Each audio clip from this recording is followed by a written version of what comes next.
Hello viewers, আপনারা সকলে কেমন আছেন? আশা করি আপনারা সকলেই ভালো আছেন। আপনাদের জন্য নিয়ে এলাম সিঁদুরের মূল্য ধারাবাহিকে 258 নাম্বার এপিসোড, সুন্দর একটি এক্সপ্লেনেশন। তার আগে আপনারা যারা আমার ইউটিউব চ্যানেলটি সাবস্ক্রাইব করেননি, চ্যানেলটি সাবস্ক্রাইব করে দিবেন। এবার চলে আসি মূল টপিকে। পুজোর সময় কামিনী অবস্থি বাড়িতে আগুন লাগিয়ে দেয়। সেই আগুন ভয়ঙ্করভাবে জ্বলে ওঠে। সে আগুন অবস্থি বাড়িতে সব কিছু ফুটে যাচ্ছিল। ঠিক তখনই সাধু বাবার ছদ্মবেশ ধরা মিছরি মন্দিরের পবিত্র জল রাজা রানীর নাম ধরে ছিটিয়ে দিলে ঠিক তখনই আগুন নিভে গেল।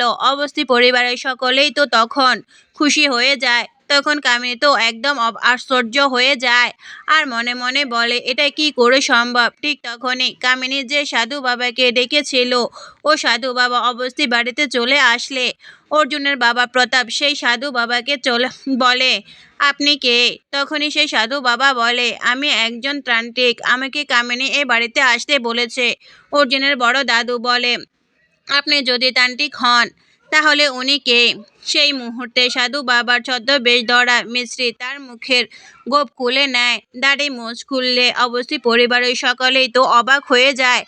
এতে তো অর্জুনের ছোট দাদি বলে, মিছরি এসব কি? ঠিক তখনই অর্জুনের মা কল্পনা বলে, মিছরি তুমি এসব কেন করছিলে?